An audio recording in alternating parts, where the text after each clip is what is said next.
Good morning, good afternoon, and good night. Welcome in to everyone watching or listening, live or on demand. This is the Makeshift Managers Podcast. I am Austin.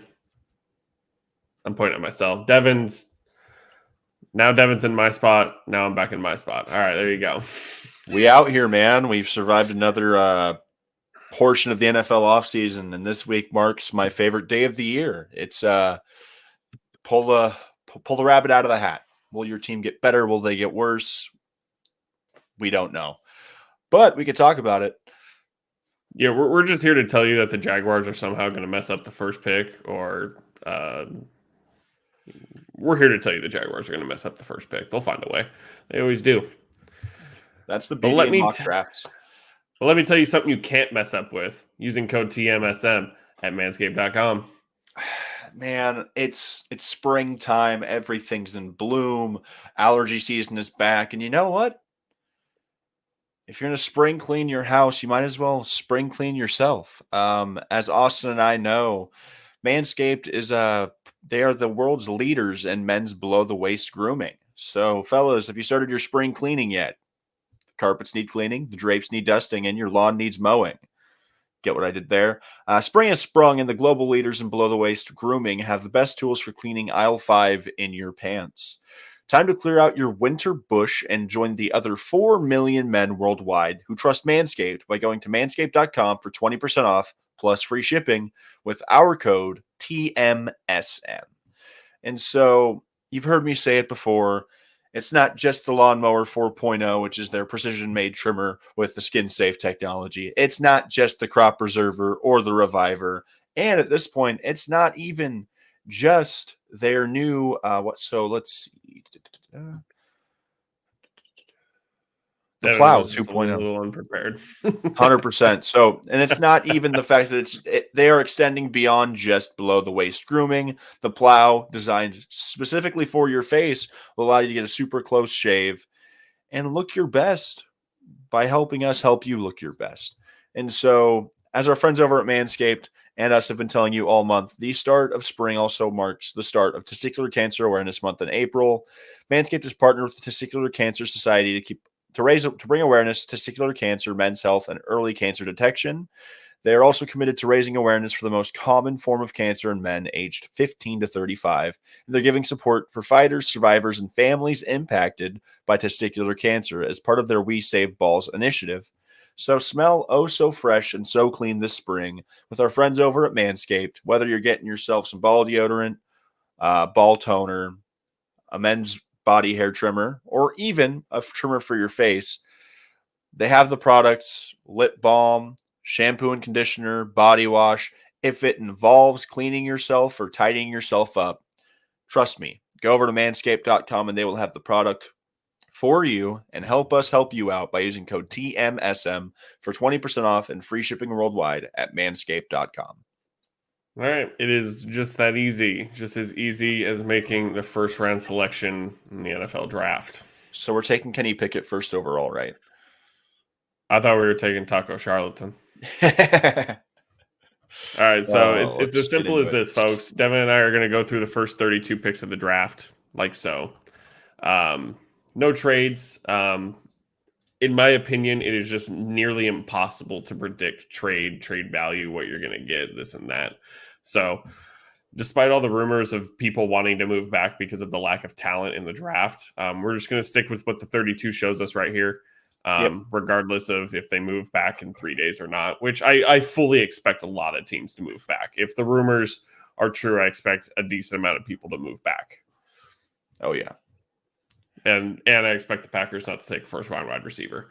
And number 10 is going to be interesting because Deebo Samuel is not happy in SF. So I've heard rumblings that the the Niners want pick 10 in exchange for Deebo Samuel at the minimum. That'd be So wild. some teams might not even pick in the spots that they're allocated for due to player movement. But, in a perfect world, this is how we see it going down. There you go. So we're just going to hit old start draft here, and we're going to pick as the Jacksonville Jaguars. I have it on my other screen, so I'll be looking away a little bit. But we got Jacksonville. Their needs are the D line, linebacker, and safety. So just full on defense. A lot of people are picking Hutchinson at 1. Dev and I were talking about it before the pod. Devin doesn't see it at all. Well, So okay, let's be fair. Let's be straight. Do you see it happening, but you feel like they shouldn't do it? my thing with Aiden Hutchinson is year by year, from the time that I've started like ingesting football as a medium and enjoying football, from free agency to the games to the playoffs to GMs to the draft.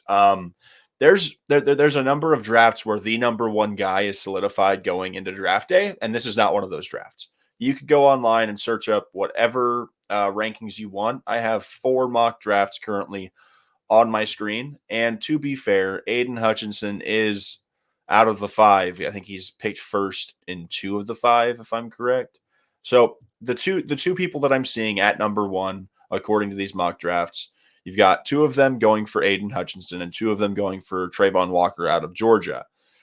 There's one that has Ikem Ekwonu with the first overall pick. The Jaguars are a team that needs help damn near everywhere on the field. They got their quarterback. They have James Robinson and ETN, and their receivers could use an upgrade as well. I think they are better suited, not But they going spent so automatically. much money on their wide receivers. How do you mean they need an improvement? Well, we have to see how Christian Kirk performs. My big thing with this team is I think Aiden Hutchinson, while he is the big guy in this draft, I'm not sure if I'm fully sold. I've heard in places that his arm length is in like the bottom 7% of this draft class. And at the edge spot, if you have long arms, you are at an inherent advantage comparatively to Yeah. the other players at your position. And Hutchinson is also a guy that benefited from the COVID year and getting an extra year of eligibility. He's on the older side of a rookie. And I just think with a guy like Josh Allen currently on the roster, their greatest need isn't a guy on the edge, at least in terms of a genuine difference maker. And I think a guy like Trayvon Walker today provides a bigger value, because looking at Walker in terms of his like overall build, let me just pull him up on the Ringers big board. So bear with me. Trayvon You can Walker. look So at he right is here. he's Elite 6'5", physical 270. specimen. Yeah, 6'5", 270. The dude's huge. He does not have the counting stats of a guy like Aiden Hutchinson, but Trayvon Walker was on one of the best collegiate defenses we've seen in about 4 or 5 years that Georgia had this year. Yeah. So his counting numbers don't scare me, and like he has elite athleticism, he's got infinite upside, and he's an instinctual playmaker. And we're talking about a guy that on a defense that featured guys like Jordan Davis, Devonta Wyatt, Nakobe Dean, just to name a few. He is the number one guy out of that defense in this draft. And so while Aiden Hutchinson at the edge is an alluring pick, and edge is one of the spots that you need to fill on a roster in order to have the best returns, I do think Trayvon Walker can give you more interior wise, as well as play out wide if you need him to be an edge rusher. He's only 21 years and 3 months old. And I think the upside with a guy like Walker and the versatility you'll get out of him is far better than what you're going to get out of Aiden Hutchinson. And he's younger than Hutchinson as well. Yeah. So I just think I think we've solidified enough that we're going to take Trayvon Walker at number 1. And number 2 is Detroit is going to take Aiden Hutchinson. If they take one or the other, right? I don't know what Trayvon they do. If they take Aiden. Well, it says they have a need at quarterback, but that's not getting filled at number 2. There's no way. Nobody should fill the need at quarterback in the first round this year. So the pick here could be Kayvon. It's gonna be Aiden, because in the drafts that have Aiden at number 1, Kayvon's going 2 in a lot of these ones. But any draft that I've seen where Trayvon goes first, Aiden follows right after. It would make no sense if he falls to 2 that Detroit doesn't take him. Right. If they had like the 5th pick, I could see them taking like a Sauce Gardner. Maybe Detroit tries to trade out of the pick. But if Hutchinson is there, it would be very, very interesting that they would go away from the Michigan product. It's storybook. In this sense, we'll take Hutchinson. Yeah, Hutchinson probably goes next. The needs is every position for the Houston Texans. The Houston Texans, just please help. I've seen tackles go at this spot for the most part. I've seen either Cross or this guy, Ekwonu, go. I've seen, the Texans would be a miss if they picked anything aside from an offensive tackle at 3. if you want to pull up the intangibles for the, it's going to be Evan Neal or Ekwonu, in my opinion. Charles Cross is a great tackle. Single most dominant run blocking tackle in the country, 18 big time blocks, first round talent. Okay. He's 6'4", 310 pounds. Who He are they is throwing at young. running back this year? Is it going to be Rex Burkhead again? They signed Marlon He only Mack. allowed He's their running Evan back. Neal only allowed 24 pressures. So it seems like if you want a pass blocker, you have Evan Neal. If you want a run blocker, you have. I mean, they're both insanely good regardless. Yeah. But in that situation, I feel like it's almost Evan Neal. In what I've been seeing in these mock drafts and what I've been reading, Evan Neal seems to me that he's been falling a lot. I read somewhere on Twitter today that he actually, in some NFL circles, isn't passing the medical exams they're conducting. Obviously, that's team to team, but from what I've been hearing, people are souring upon the Evan Neal because Evan Neal could have gone as high as 1 if this draft happened 2 months ago. Like Evan Neal was a super high pick day after the combine. I think the first tackle off the board is probably Ekwonu. Charles Cross is not anything to shake a stick at, but I do think Ekwonu is going to be the first tackle off of the board. We'll see if it's the correct decision, but I don't think there's a wrong choice to be made out of the top 3 tackles. It's just kind of pick your poison, essentially. Without question, without I feeling the need to back it up, I feel like if he's at number 4, the Jets take Sauce Gardner. Sauce Gardner's going at 4. If he's, there are few things in this world that I am sure of. Everything the Jets have been putting out, unless Trayvon Walker were to fall, Sauce Gardner will be a New York Jet. Everywhere I've looked, they've got Sauce Gardner going to the Jets. You got the Giants at 5. They get the next best tackle. If Evan Neal went at 3, I think they go for the next one. Well, where else are they going to? Who else are they going to draft? Kayvon. So that's interesting. So you know what?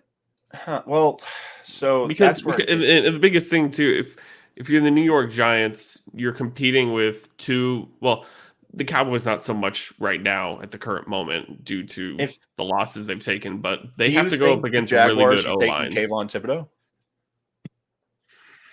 I think it's possible, but it's Hutchinson, it's Trayvon Walker, and it's Kayvon.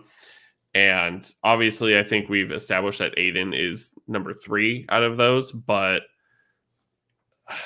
it just, from what I've seen, Kayvon isn't going to go in the top 2. But I don't know where he's going to fall. Like, tackle would be great for the Giants, but I feel like if Kayvon's at 5, they would take Kayvon. I just feel that if they take Kayvon here, they're getting the 3rd best tackle in the draft as opposed to them getting the 2nd best tackle. So I don't think Carolina's taking an edge. Carolina needs an offensive line. 100%. Whatever tackle is left between Cross and Neal is going to Carolina. So for me, I think Kayvon, there's no worry about Kayvon going at 6 if they don't pick him at 5. So is the biggest thing. Best tackle. They'd have to be worried about Carolina trading out, but in this scenario, Carolina can't trade out. So I really like getting one of the tackles. And we could pull up their intangibles right now just to. So you have Charles Cross, top 10 pass protector. Yeah. 3rd only 16 pressures. And then you'll have Evan Neal. We looked at Evan Neal already, but most imposing specimen ever to grace this planet. That's a good compliment. No one ever told me that. The Ringer has Evan Neal ranked higher than Charles Cross.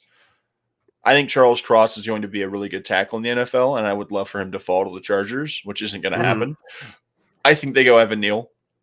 Okay. I think Neal played better. Well, they're both Mississippi State's in the SEC, if I'm correct. And then we get here. So this is where it gets interesting.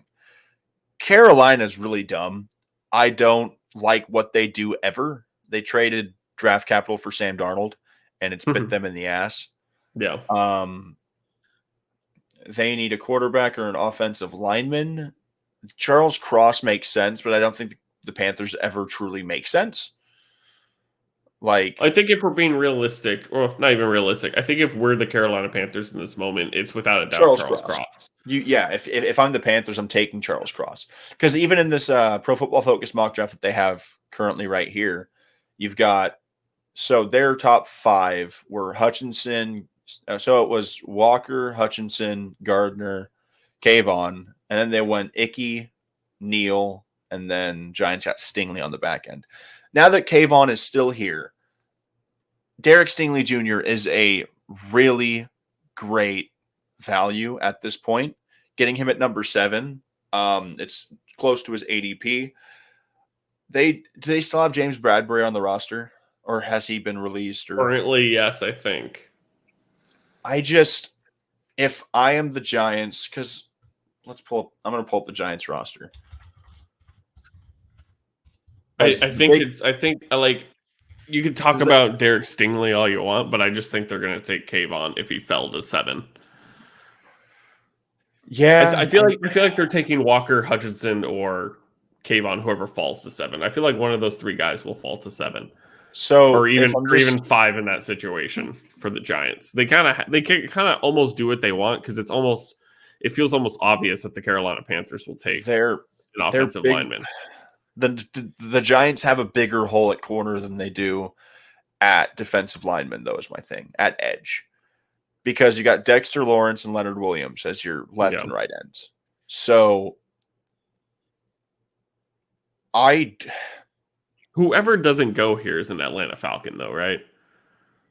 I'd like to believe so for sure. No, I think Atlanta might just take a receiver. I mean,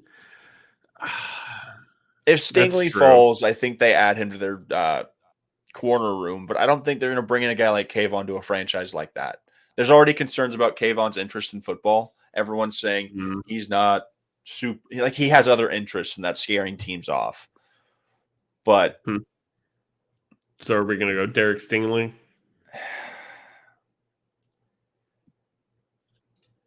I'm just looking at every other draft that I'm looking at has them taking a corner after they take an offensive tackle.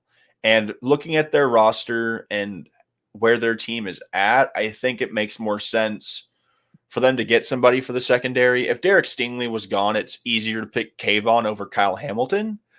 Right. But Stingley, if he went out in 2020, he's the first corner off the board. Sauce Gardner had a great season. He didn't allow a single touchdown in college, which is great. I don't think it matters as much coming into the NFL. He played in the AAC, so I'm not sure how the translation immediately happens. Derek Stingley Jr. has been guarding NFL caliber receivers since he stepped foot at LSU. Alabama has 2 top 10 receivers every draft, it seems. Yeah. I'd go Stingley. I think Stingley is the right pick. So then the way you're speaking tells me Jameson Williams is an Atlanta Falcon. So Kayvon is in like unprecedented territory being this low.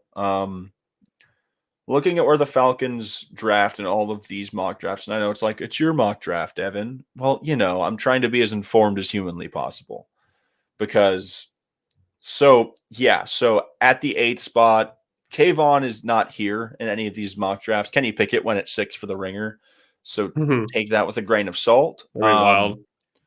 In one mock draft, I've seen Jameson Williams go here. I think that's a little high coming off of his injury, but it's an interesting spot in Atlanta. He doesn't have to come in and produce right away. They're not trying to win anything, so there's no pressure. Garrett Wilson is another name at receiver. They could go with Jermaine Johnson at edge, but if they're going to go Jermaine Johnson, they're going for Kayvon Thibodeau. Makes no sense. If Kayvon's there, 100%. Everywhere is pointing to them taking a wide receiver from all the mocks that I have. It makes sense, right? Your wide receiver room is led by Olamide Zaccheaus, so I think what happens here is they get so. Who would you rather have out of the top receivers? It's Garrett Wilson or Jameson Williams. I get the injury history, but I would slam dunk Jameson Williams if he was at that spot. I feel I've been kind of pushing a lot of these picks. So if you think I love Jameson Williams' speed, and I really hope he can fall to 17. It probably doesn't happen. Now we have the Seahawks. Kayvon Thibodeau is going to be a Seattle Seahawk if he is here. Yeah. There is just no way in Sam hell that does not come to fruition. I've seen Drake London pretty much at almost every single 10. I think that's realistic for the New York Jets. If I had the pick of the litter in terms of receivers, I would take Garrett Wilson over Drake London. I think Garrett Wilson is the best receiver in the class. But that's just me. Because the thing about Garrett is let's pull up what we got. We're like, he ended his season with a broken ankle, racking up 88 catches, 1,000 yards, 7 scores over that span. 6 foot, 210, 19 contested catches for Drake London. You look at Garrett Wilson, generates separations, the best in the class. Also produced at a high level from both the slot and the outside. He had 12 touchdowns and almost like 1,100 yards last year in 12 games. Man, you know what? The more I read that, the more I want to take Garrett Wilson because they already have Braxton Berrios and well, they have Corey Davis. They have kind of a jump ball guy.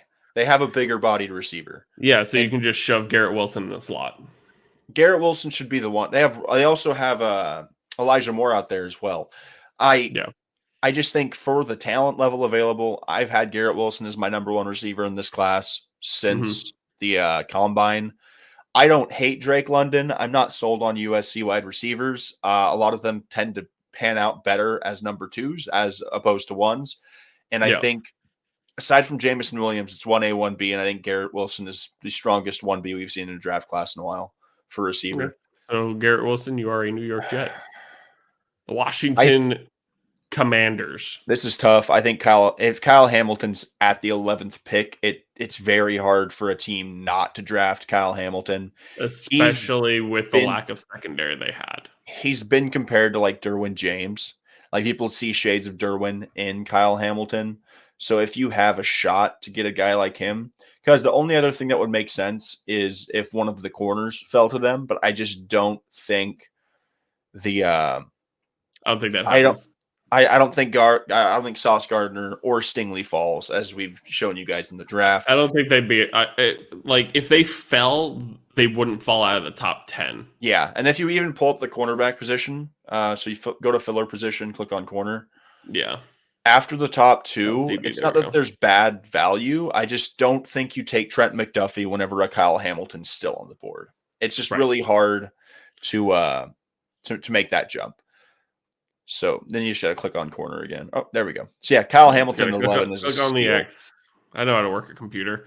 So yeah, Kyle Hamilton, you are a Washington football team commander. Vikings. Minnesota Vikings. Lineman. I mean, let's. I've seen them take Trent McDuffie. I've seen them go after possible linebacker.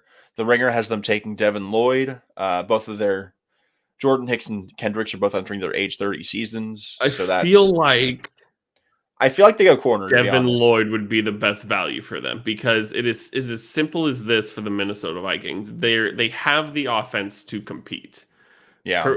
Say whatever the fuck you want about Kirk Cousins. Kirk Cousins had a great year. He has a star wide receiver. He has a solid number 2. He has a top 10 running back. He has an okay line. He just couldn't stay in games because his defense didn't allow him to. He always was playing from behind. And I don't care who you are besides Tom Brady, playing from behind is a tough thing to do every single week. I feel like Devin Lloyd would be there at 12. I feel like you're looking at the best linebacker in the draft, and I feel like they should take the best linebacker in the draft. Yeah. So Devin Lloyd, if you're watching, you're a Minnesota Viking. The every position team themselves, the Houston Texans. They went number 13 pick after sending Deshaun Watson to the dog pound. And they picked up who was their pick before? They got Ekem. Okay, so they gave him in one. Conwu. They could go similar to the game plan that the Giants went with. I do think they're probably better suited going for an edge as opposed to a corner. Yeah. McDuffie's really good and he's good value. I think perfect world, Kyle Hamilton falls to the 13th pick. Mm-hmm. Maybe Washington trades out because I saw somewhere where the Steelers would trade in and take like a Malik Willis. I don't know if that would happen. For me, Do they it's even probably have to, like, here's the thing. Do the Steelers even have to move up to go get Malik Willis? Like, I know I've seen some mock drafts have him go. I've seen him go to the Panthers. I've seen him go to the Giants. I've seen him go to the Falcons. But I just don't think Malik Willis is going to go in the top 20. Or yeah, if he was, it's number 20 at the Pittsburgh Steelers. It, and I'm not saying Malik Willis is bad. I think Malik Willis is a really good quarterback. But none of the quarterbacks, Ritter, Pickett, Willis, none of these guys have brought out the star power or shown it like the 5 quarterbacks last year where 5 went in the top 15. It's just a little like Malik Willis could easily be just as good as anybody. I think he has a yeah, great skill set. I think he's a great quarterback. But when you're looking at the hype and what they're putting behind all these quarterbacks, I don't think you have to move up to go get a quarterback. And yeah, and if any of these mock drafts are correct in terms of Malik Willis going to Carolina or New York, the Steelers should not move in the top 5 or 6. It would cost yeah, them too much. hundred At that percent. point, you're just going to have to stick with Mitch Trubisky and either get a Pickett or Ritter at 20 if Malik Willis doesn't make it that far, or hope for next year that there's a good quarterback next year. But I just don't think it's worth it to take the risk to move in the top 5 for Malik Willis. And I don't know if they would even move in the top 15. Yeah, It's hard because I don't know what these guys are asking. And I know we talked about how a lot of teams want to move back, but I just don't know. I really don't know what the Steelers are, how far they're willing to go. And if they go too far, it's going to fuck up the franchise. And, yeah, for a fan base that's used to succeeding, that's been succeeding for 20 something years now. yeah. So for me, this pick, it's between Devonta Wyatt and George Karlaftis. It depends on which way you cut it. I'm gonna look up the so Well, let's let's look at George Karlaftis. Versatile Iron Man who can almost do anything a team would ask him. He played at least 49 snaps in all but one game this past season and finished with a night. I don't agree with PFF grades ever, but yeah.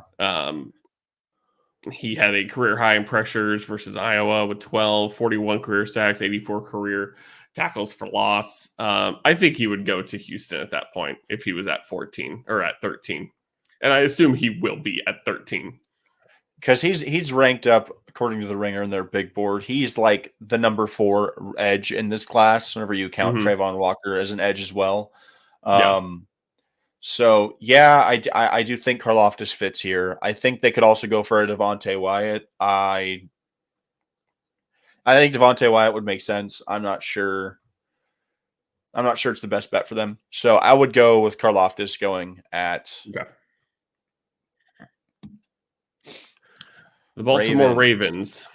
They are dangerously in this Devontae Wyatt and Jordan Davis area. I think Jordan Davis is actually a pick that I could see them going with. Let me look at my mocks because we've got one place pick in Jordan Davis. They got Jermaine Johnson in a different one. Tyler Linderbaum is a pick that I've seen to the Ravens. Jordan Davis, number 2. And then one draft has Linderbaum them wouldn't taking be the Trevor worst Penning. pick in the world for the Baltimore Ravens, but I just don't see that happening. Like I don't see them taking a center. I think it's just too high for a center. I think Linderbaum between picks 20 to 32 is good value. Yeah. Top 15, I would just trade back. If you want the center, you trade back and get better capital. And we know that the Ravens are in the spot because they just dealt with nothing but injuries last year. We know they usually have a star-studded defense.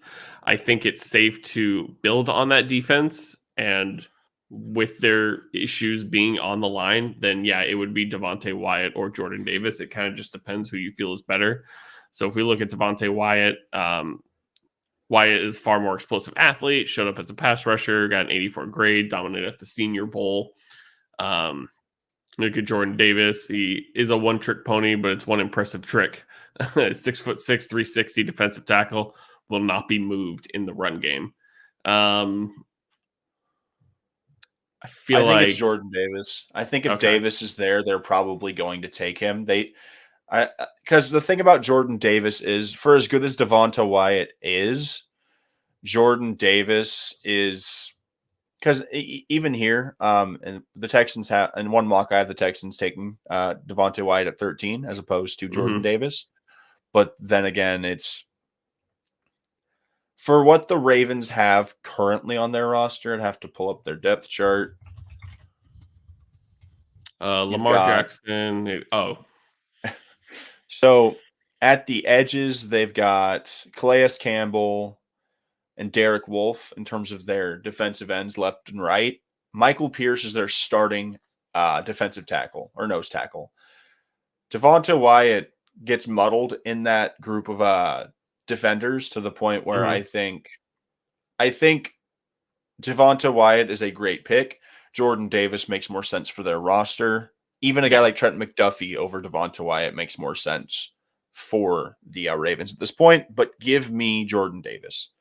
Okay. He had the biggest climb of anybody at the combine. He is a physical freak, and it'll be interesting to see how everything plays out with the Jordan Davis at the pro level because he didn't have the consistent like full game snap count out at Georgia, but he didn't have to. A lot of these Yeah. guys from Georgia, you're looking at them and saying, "Well, what are we going to get out of them?"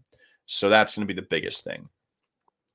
The Philadelphia Eagles pick number 15 via Miami, from Miami moving up last year to draft Jalen Waddle. This I one's think. easy. What do you think? I think they're going to go corner.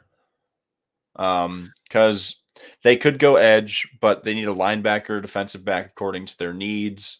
Looking at my pull up right here, I thought they would take Philadelphia Nakobe Dean. linebacker, cornerback. I think they're better off taking McDuffie. I think Nakobe Dean might actually still be there at 18 if they Dean will still be there at 18 if they want him. If McDuffie falls, I think the Chargers take him, especially if the Saints take something that the Chargers are looking Yeah. to bring in. So Trent McDuffie is a Philadelphia Eagle. Yeah, I'd The, have to say the he is, yeah. Saints who moved up to 16 for some reason. They need a quarterback, a wide receiver, and a tackle. Once again, Malik Willis. think so. If there's a first round quarterback that's going to go, I don't believe Kenny Pickett is even remotely close to a first rounder. The only draft Right. I've seen Willis go in the first is pick 16 from CBS to Mm-hmm. the Saints. Let's look at what else they have them going for. Trevor Penning is one that I'm seeing through Pro Football Focus. I Mm-hmm. got Malik Willis again from Acme Packing Company. The Ringer is projecting Charles Cross. Charles Cross is long gone in our mock. And Penning went to the Ravens in this mock. And then New Orleans goes after Treylon Burks because the Eagles then got Jordan Davis.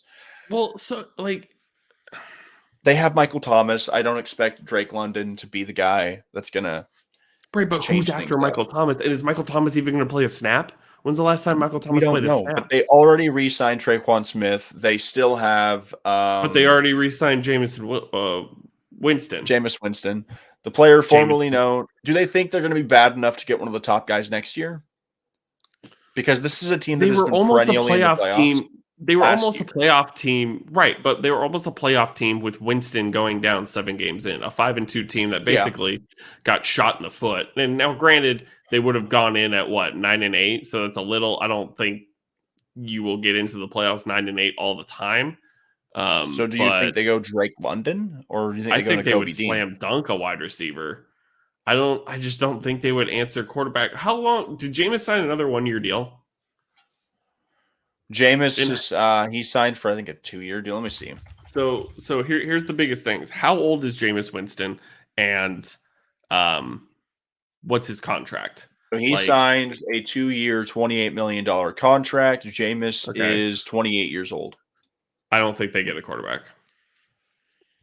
I I just just don't don't see I it. just I don't see any time in the near future where they're going to have a shot at one of the top guys in the drafts. Next year, the best guys are going to be going far too early for them to have a shot if they actually want to contend. It would take a worst case scenario for them to get their guy next year, the year after.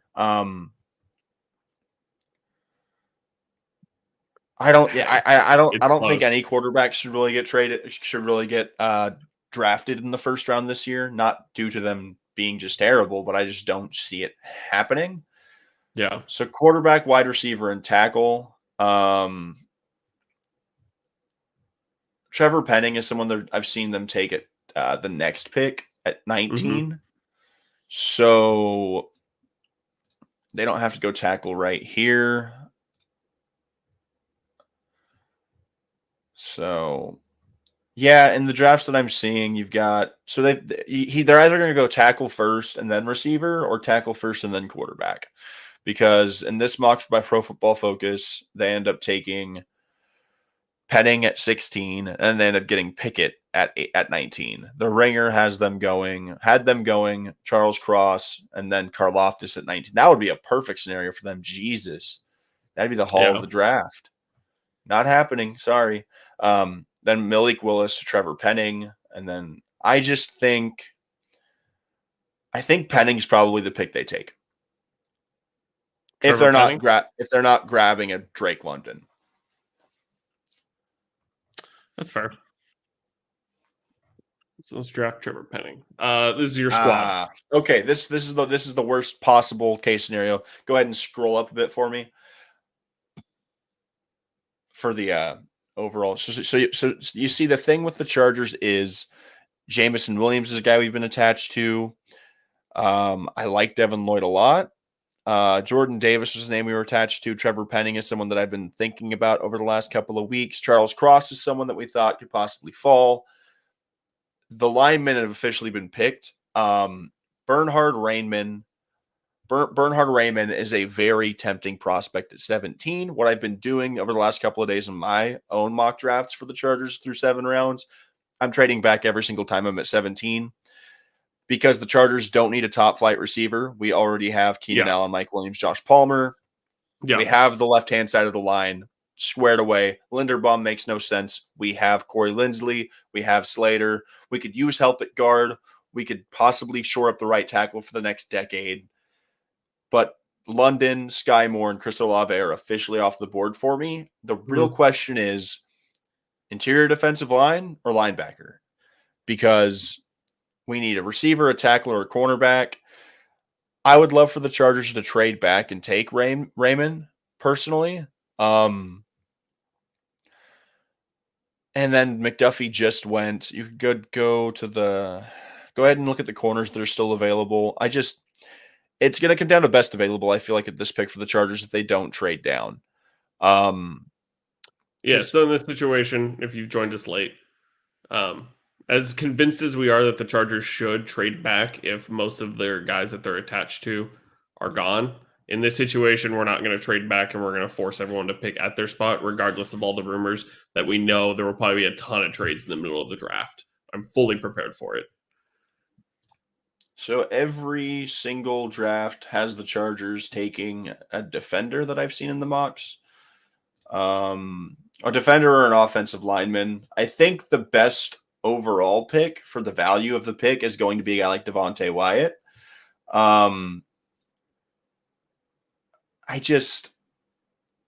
He after the combine was essentially like propped up as the guy out of at least in terms of interior defenders for that Georgia Bulldogs team. Davis is definitely the eye-popping guy, but Devontae Wyatt is like no slouch at all.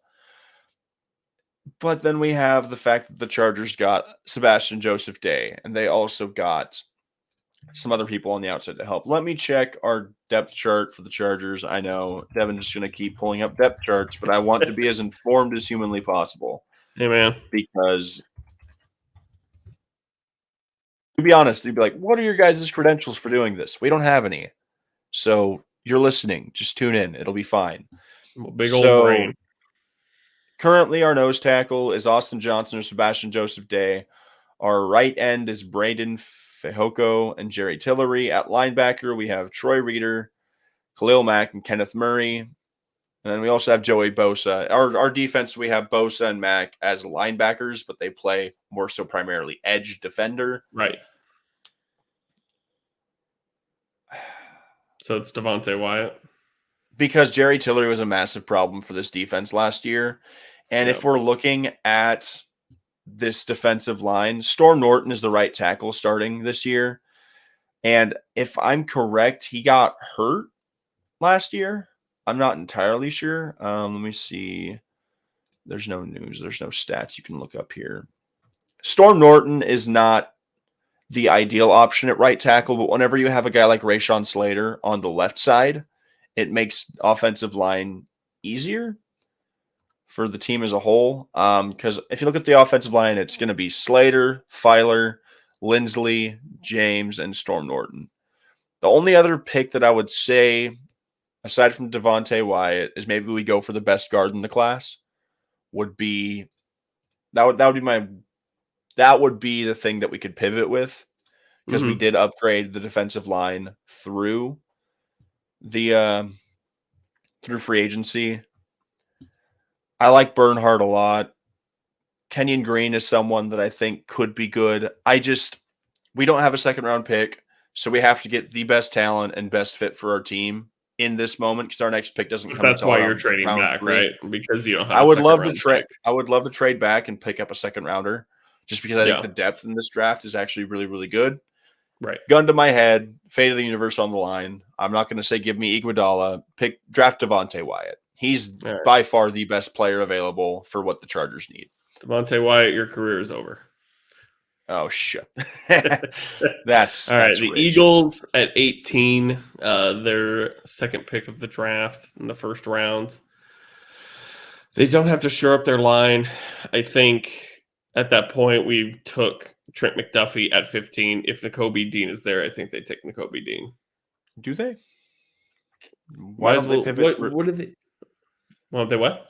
Why don't they pivot to receiver? I guess they haven't gotten anybody, right? They got Jalen Rager and other guys. But who is Drake London the best one available right now? 100%. 100%. Okay. Drake London is the guy they're going to take if he's there. At 18, he's the 13th ranked. I think he's the third best receiver in the class. Olave is good, but they have Devonta Smith. And I think Olave and Smith are very similar in terms of stature and how they get open. They're very, very good route runners and tacticians like that.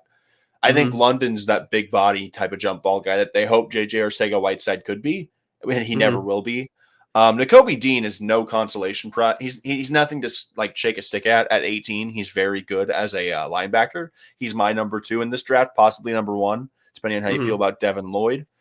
But they addressed the secondary, which is one of their most pressing issues. And you'd have to pull up the depth at linebacker for me to see who's after Nakobe Dean, but I do think there's going to be some picks in the back part of this draft where they could actually get some decent value at a linebacker. So I would go with Drake London if I'm the Eagles. And I know Eagles fans don't want to take another receiver, but it's not like this is going to be a Jalen Rager type thing. And if it is, just never draft a receiver again. Yeah, there you just go. Don't do it. The New Orleans Saints at 19. Now I would take Malik Willis. Now is the point. Because so now here's where we are. You've got a lineman. We got the lineman, which I think is big to get at 16 because he might go. Would you take Trevor? Well, I have a lot of mock drafts that I've seen Chargers take Trevor Penning if he's still there at 17. So yeah, there's a lot of drafts that have them taking Trevor Penning, but so the thing with Trevor Penning is he's the tackle prospect with some of the biggest upside.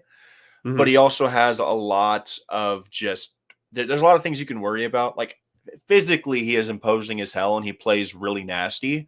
But it's going to take a team that's willing to have a culture that's already set up and try to actually mold him, because he did suffer from a lot of discipline issues at Northern Iowa. He was penalized more than most tackles in this draft. And while I've seen Penning go to the Chargers in quite a few drafts over the last couple of weeks, I myself have even been pushed off of Trevor Penning, and I've just seen with the Saints' needs, especially after losing their franchise tackle in Teron Armstead. Yeah. Penning fits the profile for them more than a guy like Raymond, in my opinion. I think Penning, for all of the doubts that people have about he has a crazy motor. He's going to play hard, but it's just a concern that him playing hard will lead to penalties and possibly some negative aspects. If the Chargers got Penning, it would be cool, I guess, but I think there's more risk than reward. And I think the Saints are a team that are bound to benefit from the risk as opposed to a team like the Chargers that has to win right now. Yeah. The Saints have their roster. They're locked into a lot of stuff. So taking a guy like Penning, whose upside is there, is good value at 16. Yeah, so one of the mock drafts I'm looking at has them taking Chris Olave right here. And I think that pick makes sense. But is it Malik Willis or Chris Olave? They just signed Jameis to a 2-year deal. Taysom Hill is still under contract. True, Taysom Hill still does exist. So. I don't see the Saints drafting a quarterback in the first round for the sole reason that I don't see them not trying to compete this year. The Saints have made every move this offseason. I will say this, though. Yeah. If at any point the Steelers feel threatened, because I think if Malik Willis falls to 20, he is a Pittsburgh Steeler, without question, hands down.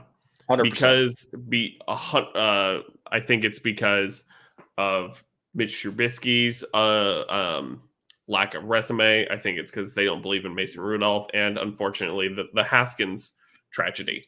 I think it put him in a weird quarterback room spot, and that's all I'll say about that.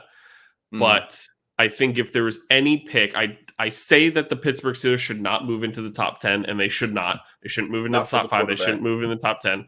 I would call Philadelphia about 15. I would just jump right in front of the Saints at 16 if you feel threatened and take Malik Willis at 15. I feel like that is the biggest thing the Steelers could do. I feel like Philadelphia is okay with moving back because they can continue to pick up draft capital. I think if I were to do any sort of trade at all, I would try and move the Steelers into 15. I think the only team you need to get ahead of is the New Orleans Saints. I don't think any other team is taking Malik Willis. In Pro Football Focus's draft, they have Pittsburgh being as aggressive as jumping at number 11 and taking Malik Willis. Like swapping with the Commanders and getting Malik Willis. But like, if you're looking at that, you look at the Vikings, I don't think they're taking Malik Willis. You took it Houston and Baltimore. They're not taking Malik Willis. It's not going to happen. There's no need. You still even they have Lamar Jackson and Tyler Huntley out in Baltimore. That duo is not going to go anywhere anytime soon. You may want to be able to compare Malik Willis to a Lamar Jackson type of guy, and he might be good in that system, but he's not going to go there. He doesn't need to because Baltimore doesn't need him. My problem is Philadelphia is kind of incompetent sometimes, and they're not sold on Jalen Hurts. So I think the Steelers maybe feel pressure and the fact that the Eagles could just say fuck it and go for their guy. I think a lot of people would lose their mind if that it'd be batshit insane. But I understand them possibly moving to 11. But I think the ideal scenario for them is trading up to 15 because the Saints are definitely their biggest worry, aside from a team like even Washington, because Washington could be in the Malik Willis business for all we know. But yeah, no. But at this point, are we taking? I feel like it's between Chris Olave and Malik Willis. I think it's Chris Olave. Okay. I think they have to go receiver here. Michael Thomas has not been healthy, and I think Olave is a nice compliment. So the thing is, they have player formerly known as Deontay Harris and Traquan Smith, who are vertical spacers and can break a defense. If you've got two guys in Olave and Thomas that can just beat guys on their routes, it's a very hard offense to cover, especially if Kamara can play a full season, which I am going to be surprised if that happens because of, situations. But so the Steelers are here. Do they go quarterback or do they go tackle? Because their line sucks. Their offensive line is shit. I think it's Malik Willis, and it's not particularly close. If Malik Willis is gone, I expect them to go for a different quarterback. But if Malik Willis is there, I'm not too sure about. I don't. Okay. The Steelers aren't a franchise that's going to sit there and say they're not going to. Yeah, let me rephrase that. I don't think the Steelers should take Pickett or Ritter because that's the next two, right? After Malik, I think it's Malik Willis at number 1, and then it's Ritter or Pickett, depending on kind of who you are. Or Corral. Okay, so we'll loop Corral in there. So if Malik Willis is gone before 20 and they don't move up, you look at Corral, Pickett, and Ritter. Mm. I just think the Steelers are every year are one of the easiest teams to pick for because I think they just have their slam dunk guy every time. Last year was Najee Harris. Everybody took Najee Harris with the Steelers, and that's exactly what happened. I think a team that never has a ton of glaring needs, their needs are extremely glaring. They have a minimum amount, but they are always extremely glaring. And I think it's Malik Willis, and I don't think it's particularly close if he's there. Now, if Corral, Pickett, and Ritter are in that, then we get a little different. Then I need to see, did one of the tackles not get taken? Did Cross fall? Did this guy fall? Then that's different. Yeah. But I think if Malik Willis is at 20, it's a slam dunk. Yeah, I think Malik Willis is the pick here. I'm not in love with it, but I could just see it happening. It would make sense. The New England Patriots. They could go for a linebacker in Nakobe Dean. He's one of the best available. I don't think they go center. I don't think they could go tackle for all we know. I think they're going to go defense. Their line was good enough last year for a guy like Mac Jones to be productive in their scheme. Pro Football Focus has them valuing linebacker more than lineman. They could use a receiver, but they just got Devontae Parker. And other mocks, I'm seeing them take Kaiir Elam. Wyatt is not available. Andrew Booth is another guy at corner they could take. And then, so it's linebacker or corner from what I'm reading, because I just don't think they're going to reach they're not going to reach for any of the interior defensive linemen at this spot. So, aside from Bernhard Raymond, who they have at 21 through CBS or NBC Sports, I do think the best pick for this team, based upon what is around them, is probably Nakobe Dean. Yeah. As much as I want him to follow the Cowboys, I don't think Nakobe Dean's going to make it that far. The only player that I would put above Nakobe Dean is possibly Kaiir Elam. But I think Nakobe Dean's the pick. They've lost Kyle Van Noy. Their defense is aging, and they need someone that can grow with them. So Kaiir Elam makes sense whenever they've lost the J.C. Jacksons of the world and the Stephon Gilmores. But the corner class is very deep. I don't know when the Patriots' next pick is, but I think it works out for them. Packers. Where do they go? Do they go receiver? Do they go? Okay. So every draft I'm seeing the Packers taking they're essentially taking.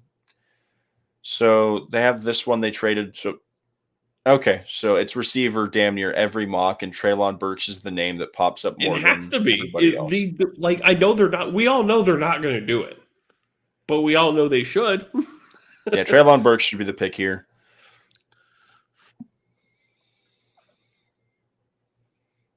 The Arizona Cardinals.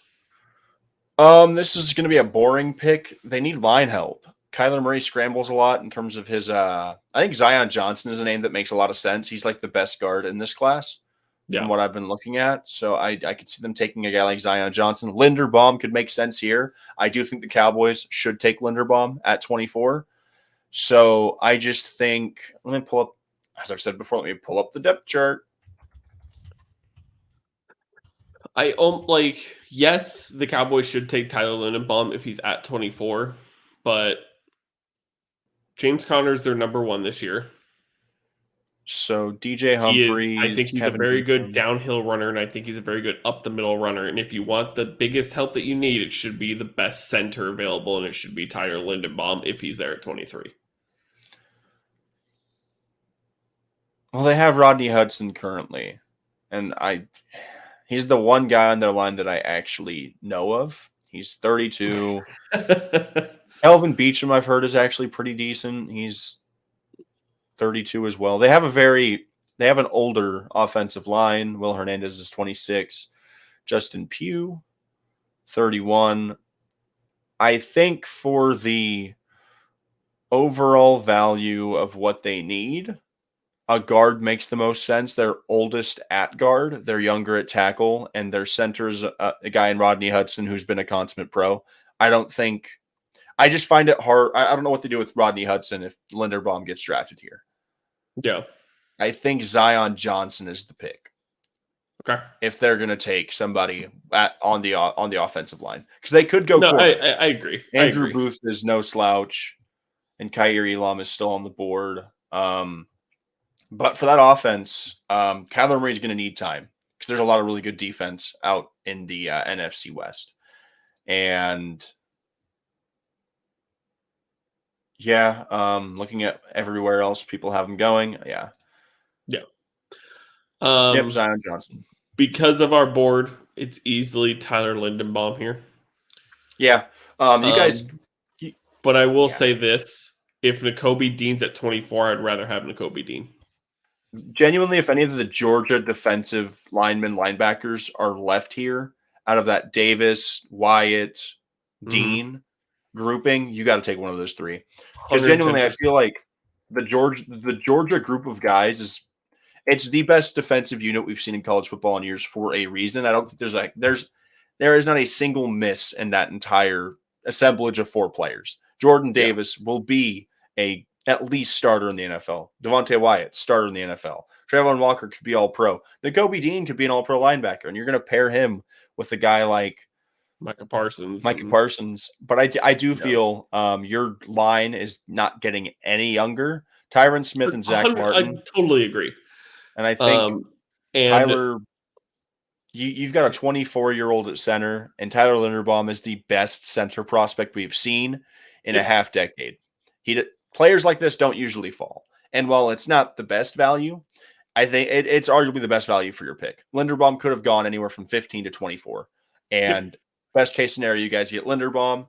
If you guys don't have a shot at Linderbaum, I think your next best bet, obviously, it'd be great to get a guy like Nakobe Dean. Maybe Devin Lloyd possibly falls. I've heard some stuff about him not being as physically imposing as people would like. The worst thing that could possibly happen. No Davis, no Dean, no Wyatt, no Linderbaum. You guys are forced to take a tackle. No, the worst thing that can happen is we take Chris Olave after we got paired with him for a hot second. The worst thing that could possibly happen is we take a first round wide receiver. That is the literal worst thing that Jerry Jones can do. I get it. Like, now that we've lost Cooper and Gallup's probably not going to be there the first couple weeks, it doesn't look particularly great. But I can't see a wide receiver going at 24 for us. Yeah. It just doesn't make sense to me when our glaring needs are very glaring. Like, who the fuck's our defensive coordinator? My brain does not work right now. Dan Quinn. Dan Quinn, yeah.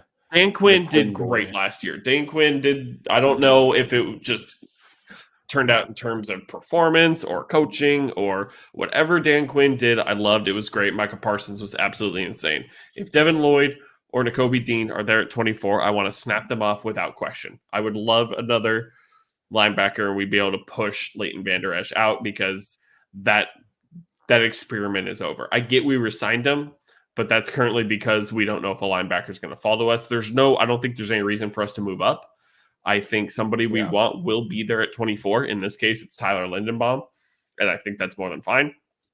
But I think Tyler Lindenbaum is, to set a bar very high, the worst pick we can get, or like a tackle or a guard in this situation. I think if one of those linebackers that we talked about aren't there, it's an easy pick alignment on the first round, whether it's Lindenbaum, tackle, guard, whatever. Yeah. Buffalo Linderbaum Bills. is the pick. So look at the guards. Because I know we picked the top guard. I think it was Zion Johnson, if I'm correct. So interior offensive lineman. Interior. I think the pick is probably Kenyon Green here. If you could go over to receiver too, see if we're missing anybody out of that top class, but I think everybody's gone. Yeah, Sky Moore's a second round draft pick. George Pickens is a second rounder. Yeah, I don't. There's good value at receiver that you can get in rounds 3 to 4. I totally agree. Yeah, there's not an interior defender I'm seeing here where I'm just gonna sell out for. No, I don't believe so either. Defender. Travis Jones is a guy that I've seen that's ranked pretty high. I out of all the mocks that I'm seeing, they're going for an offensive lineman and preferably a guard. If McDuffie's there, they could easily go corner. Daxton Hill is a safety I've seen connected. Jamison Williams in this mock all the way at 25 is Whew. ludicrous. That'd be wild. That'd be a Um, great pick for them, though. yeah, I think so. Best interior defensive lineman. So the best guard available probably goes to the.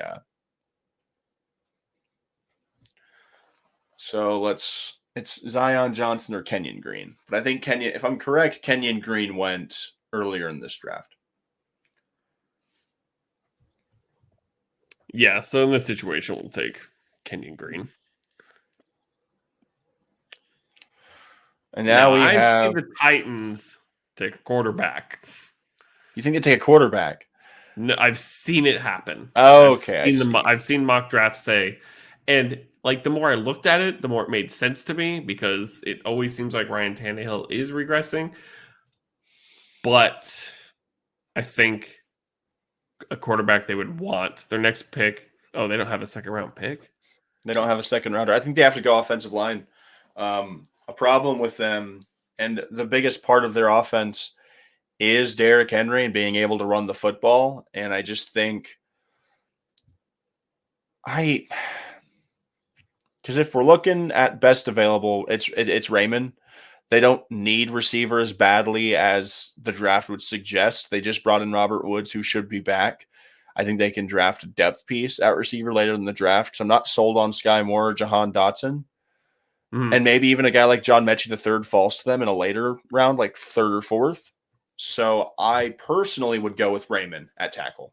I think even if he's not, because Raymond's value at the tackle is better than any of the guards you're going to find, and he could possibly even try and play guard. I think a lot of tackles should be able to play guard. Tyler Smith is kind of interesting, but I think Raymond is the pick for them. He's the best available by quite a bit. It just makes the most sense for a team that should be going for a lineman.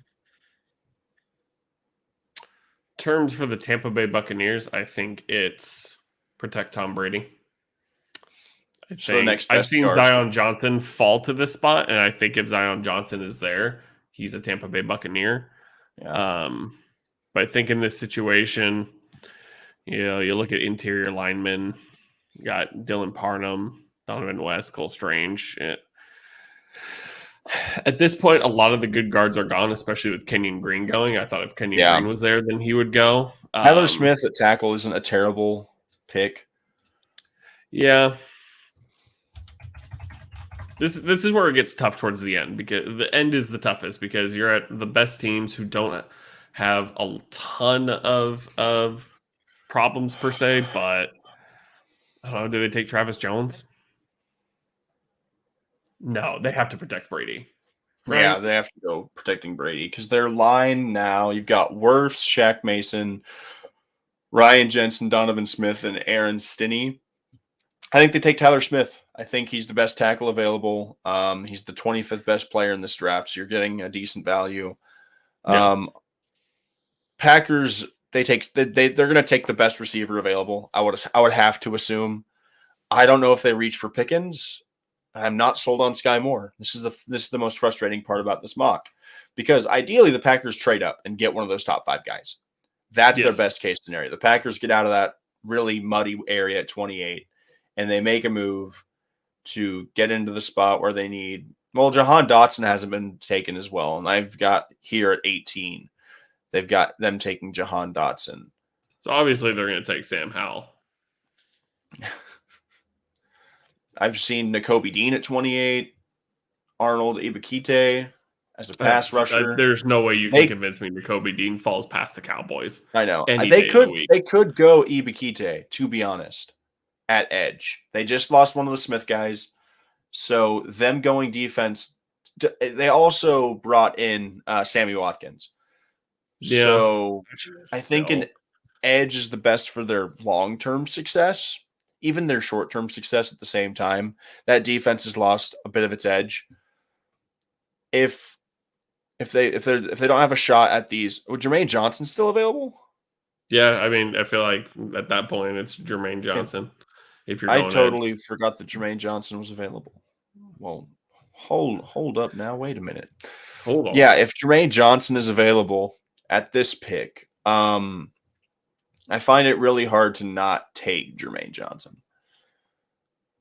because Yeah, I'm, Kyrie I'm Elon, Jalen Petre, and there's good corner depth, but you have Jair Alexander. You just re-signed Rasul Douglas.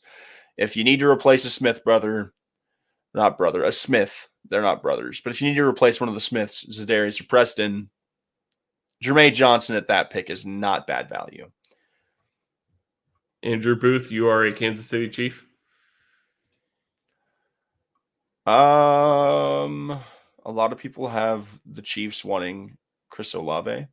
I think that Arnold guy, the edge rusher, could be a name we could see here. He's mocked going to them right here. Jahan Dotson is a name Kansas City could go after with that Miami pick. They have back-to-back picks, so I think Sure. they probably go receiver and corner.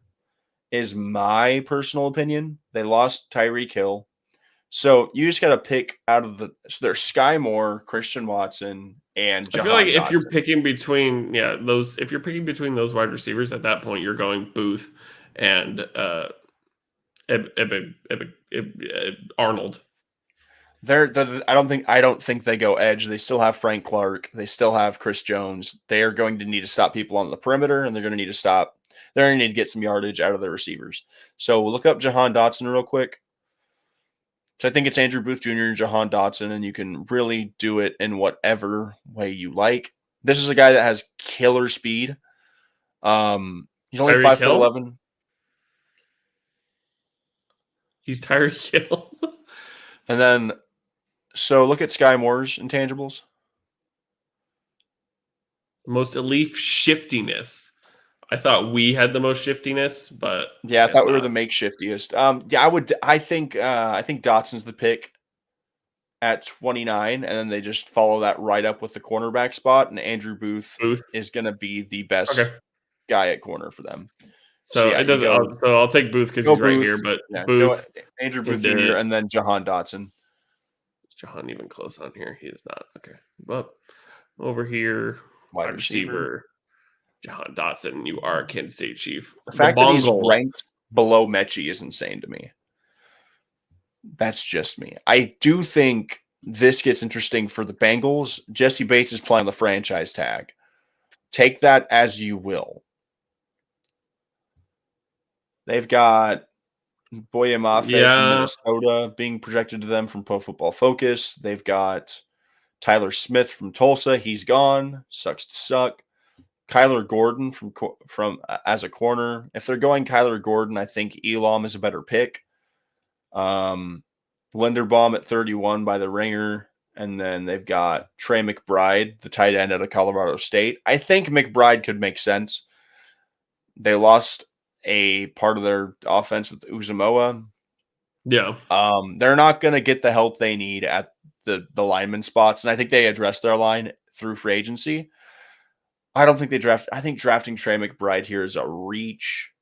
I think so too. I think they trade out it's of not the worst pick in the world, but I would rather see them take Elam or Petre because their biggest problem come Super Bowl, aside from the offensive line, is the fact that Eli Apple couldn't guard Cooper Kupp if he was stationary.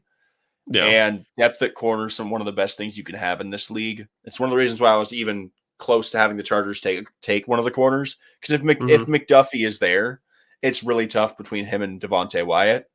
Yeah. I think Elam is the pick for Cincinnati right here.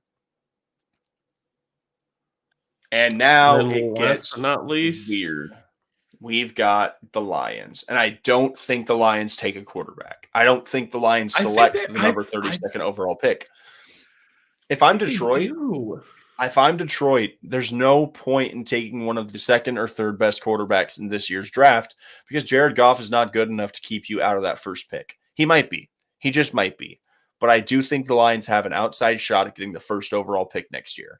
And you don't want to get cute whenever it comes to it's just there's a lot going on. So Jalen Petre is a pick that I see here. Christian Watson, North Dakota State receiver. Desmond Ritter is someone that has been mocked. Quay That's where I Walker. would think. That's what I was thinking. I was thinking Desmond Ritter is a Detroit Lion at 32. I NBC know Sports. I know it sounds weird, but I just what are N- they gonna do? NBC Sports has the Falcons trading into the number 32 spot and taking Matt Corral. That'd be wild. I think they're better off getting help in the secondary. Jalen Petre would be a cool pick for them. Their secondary's been atrocious over the years. And as good as a Matt Corral or Desmond Ritter could be for them, I just think the upside of quarterbacks in next year's class is far too great for them to jump the gun this year and be too good to get one of those top guys. If they're going to take a quarterback at the 32 spot, I do think that I would personally take Desmond Ritter over any of the other ones. I don't think Sam Agreed. Howell or Kenny Pickett should be a first round pick, but I also don't think anybody aside from Malik Willis genuinely should go out of that draft. Look up the linebackers real quick because that is a bigger need than defensive back. Compare Leo Chanel and Quay Walker. Chanel Let's parse drives this through out. man heavy schemes. He packs a punch as a downhill player, and he can light up offensive linemen with ease. Who's the other one you wanted? Quay Walker. Quay Walker. Got Quay Walker, one of the best run and hit linebackers in the class, given the freedom to play fast and he'll excel. That's because he's both speedy at 240 pounds and one of the best tacklers in the class, having only missed 7 times on 138 attempts. Give me him. Give me Quay Quay Walker. Walker? Dan Campbell's a really intense defensive-minded coach. And on a team that you've already fortified your offensive line, you have Jared Goff on that contract for at least a couple more years before you have that out. Like they have to pay him until about next year. I think next year the out Right, is in his but contract. they're picking, let's see, they're the second worst team. So if they have do they have their second round pick? I would assume they do. I can look up all the draft picks. They have their second rounder, I'm sure. If they have but pick 34, then why would you not just take? I mean, I guess I could say the same. Why would you not take Desmond Ritter at 34? Lions draft picks. So I guess if we're taking Quay Walker here, then it's Desmond Ritter at 34, or it's Desmond Ritter now. The way that the salary schedule is in the NFL, you have to pay the players more as first round picks. And the allure of drafting a quarterback is that inspiring rookie contract. I don't know what the main difference would be. So let's see. Detroit Lions mock draft. Let's close some of these tabs. My computer's starting to run slower. I do think Quay Walker fits with Detroit and how Dan Campbell likes to have it. I just think to be even in the considerations as like a top 40 prospect in a defense that was so loaded, I feel like we haven't seen the best of Quay Walker yet. The same type of thing where we haven't seen all Jordan Davis can provide. Like the Georgia defenders this draft have more upside than damn near a lot of defenders coming out of college. Like people think they've seen more out of Kayvon. And so, yeah, 32nd and 34th. So they have essentially back-to-back picks here.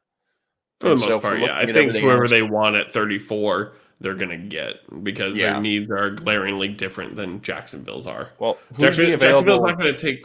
Well, okay, so I guess saying if we know that Jacksonville's not going to take Desmond Ritter at 33, then we could take Quay Walker here because maybe some asinine shit the Jacksonville Jaguars take a good linebacker that Detroit wants at 33. Well, let's see. Go to the corners real quick. Because I think Chanel maybe gets drafted before Quay Walker. If I am the Lions, could even take Kyler Gordon, Jackson Hill, Jalen Petre. Okay, I think what I would do, you have the 32nd pick and the 34th. You take Quay Walker, and then out of the three, Jackson Hill, Kyler Gordon, and Petre, you take the best out of the three that are left. So hopefully Petre stays with them. Because even looking at the Jaguars' needs, I don't think corner is really at the top of that at all. Mm-hmm. So I don't think they're worried about a corner being taken. So I think they can make out with Petre. Yeah, I think you have to take Quay Walker. I think if Quay Walker doesn't go at 32, he's very likely to be taken at 33. Okay. So I would go Quay Walker, and then after Quay Walker, we would then look. We're getting a grade. Here we go. I'm No, not going to pay stop. that. Don't try and pay me. There's not going to be any grade because it's not comparative. You got to All screenshot right. that and send it to me. We'll post it on the Twitter. Let's Get take a good absolutely look overall. obliterated. Okay, so I feel like our top 10 is pretty accurate. I'm not tech savvy enough to remember how to zoom out here in this situation. Oh, here we go. That's much better. Okay. And then screenshot. That was a tight hour and 15, my friends. There you go. Boom. So break out Any the old major flipping surprises? tool on my other screen here. Oh, never mind. It popped up on that screen. All right. Interesting. All right. So we're looking at the biggest surprises of the first round. Because I don't think we want to just go straight away and say, I feel this is actually a really good first round. I feel like there are a couple of surprises. Yeah. I mean, there's going to be every single time. There's a couple There'll be people that I surprises see. every time. I think Neil could fall. I think London and Olave back to back 18-19 is very fortunate for New Orleans and Philadelphia. Treylon Burks to Green Bay is their best case scenario. I also forgot that the Packers got Treylon Burks at 22. So I was really just paranoid at Jermaine Johnson. I was like, oh shit, they just didn't get a receiver, didn't they? I Yeah, think this is I think this is pretty solid overall. Obviously, we've said it. This probably isn't going to be the there's going to be same a lot of movement. come draft day. There's going to be a shit ton of movement, a ton of movement. Um, I think one of the biggest things for me, the couple things that I see is that I think the 49ers will find a way into this draft, into the first round. And I think the Steelers might move up just out of fear. Yeah.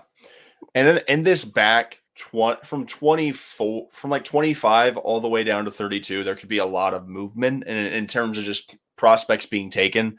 I do think that we could see, because if Elam doesn't go 31 to a team like Cincinnati, I think Detroit takes Kaiir Elam, especially with how poor Jeff Okudah has been for his first 2 years. But the class of Petre and having those three secondary corners in the early second round, I think they're better off getting that hard-hitting linebacker whenever they can. Yeah. And as we will say until the end of time, this first round is going to be dominated by Georgia defenders. Yeah, 100%. Aiden Hutchinson will be a top 2 pick, and that's the only guarantee I have in this draft. I don't know if I'm sold on him as a top 2 pick, but I think the NFL world is sold on him. So good for him. Get that bag. Any of the top 3 tackles can go in any order. I do think Cross is the third guy, though.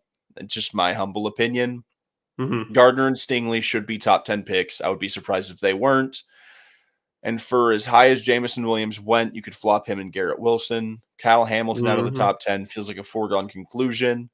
Devin Lloyd at 12 felt a little high in the moment. But then again, the Vikings can really do anything they want to. I think linebacker makes the most sense. The Ravens and Jordan Davis are a match made in heaven. Karlaftis at 13 is great value because Kayvon could slip farther than the top 10. I would be extremely surprised. It would take like a Laramie Tunsil type of scandal draft night for me to not have him as a top 10 pick. This is a guy that was in the middle of college football. He was the number 1 pick consensus damn near.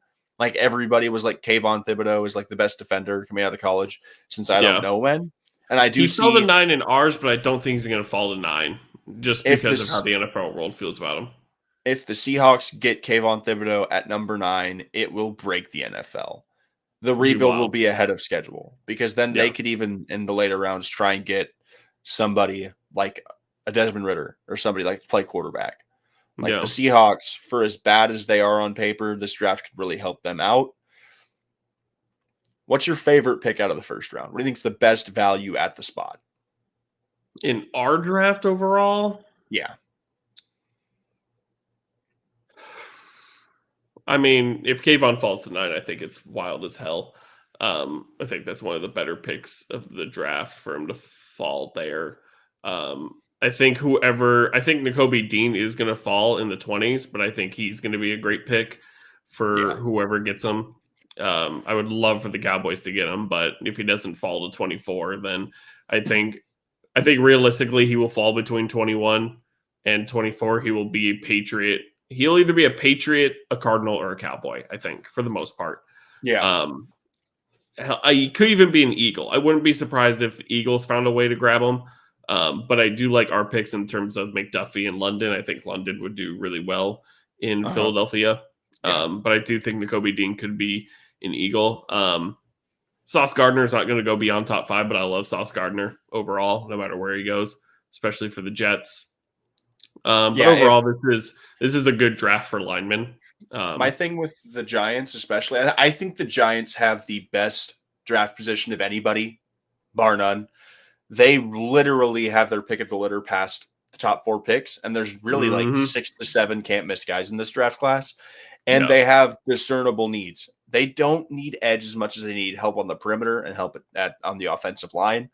Yep. And they could be bad enough to get a Bryce Young or a CJ Stroud after this year. So they are set up extremely well going into next year's draft. So essentially, if Neal goes 3, they can get a Kwanu. And if Gardner falls out of the top 4, which would be insane to me, because for as good as Gardner is, Stingley is just as good. So they're going to get their pick of the litter. They're going to get a top 2 corner and a top 3 lineman. So for me, those are arguably 2 of the most important spots in all of football, aside from quarterback. You got to protect him and you got to stop him. So you go lineman, QB, edge, corner, receiver. That's the area of importance. Could I see a team going for a running back in the first round? In my opinion, hell no. Maybe the Buccaneers could reach for a guy like a Breece Hall. It was never a consideration at any point during this entire time. Never did we even look at him. The only team that I see possibly even kicking the tires on a running back is at 25.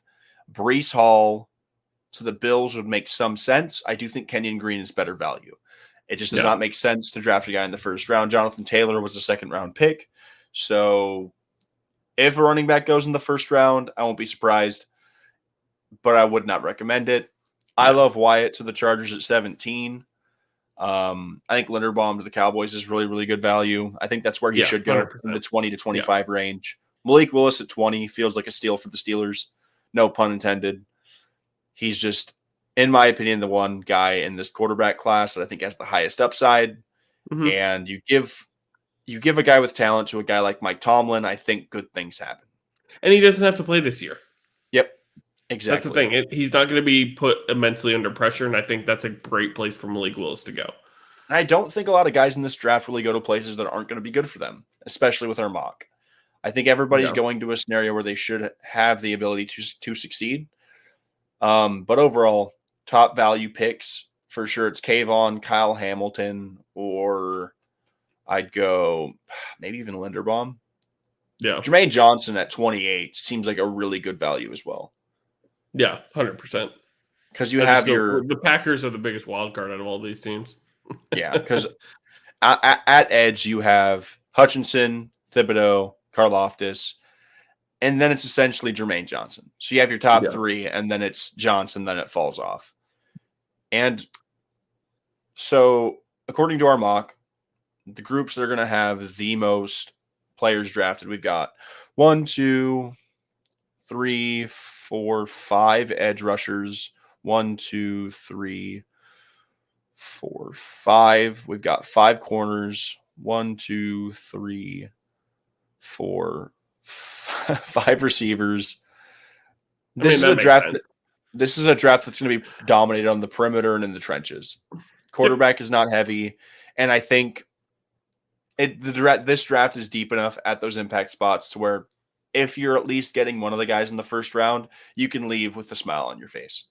And the fact that you have teams in New Orleans, Philadelphia, Green Bay, Kansas City, and New York that have multiple first-round picks, this is going to be, and even the Jets, you're going to see a lot of difference makers, and a lot of teams are going to get a lot better come this draft cycle. Even the Texans, if they make it out of Houston with the best tackle and one of the top 3 rushers, that's a win. Yeah. So honestly, A lot of things can definitely deviate from the picks that we've made, but I am fairly confident in how this all shook out. I could see a lot of this coming to fruition. Yeah. So that is going to do it for us. Um, Next week we'll either we haven't really decided where we are yet. We might be doing a specialty episode on baseball and pace of play. That's a huge thing right now. And we have somebody who's gathered some data over the past month that can bring it to us. If our guest is unavailable for that, we just might take this, put it next to what happens this Thursday, and go over that. That could be a ton of fun. If not, we'll do that the week after. I know it'll be late, but football doesn't start for a while. So once the draft happens, it's not going to change anytime soon. So, Devin, you got anything else left? Hey man, this is definitely a different vibe of an episode, but for everybody that's tuned in and watched along and is going to listen at a later date, we thank you for tuning in. May your teams make the right picks or trade down so they can preserve their picks for the future. It's a fun time doing mock drafts. A lot of this pre-draft stuff doesn't matter because genuinely, I think a lot of franchises just kind of go with the eye test. So we can speculate all we want. All of this is going to be for naught in the next 3 days. So I'm excited for the draft. I always am. It's going to be a really fun thing to watch this class shake out. But I wanted to thank everybody for tuning in. And yeah, that's about it from me. I'm just looking forward to more NFL content. Boom. You know how to end it then. Okay, from the Makeshift Managers family all the way to your guys's, stay healthy, stay safe, stay smart. And if there's one word I'm going to leave you with, you know what it is. It's coming straight to your dome. Peace.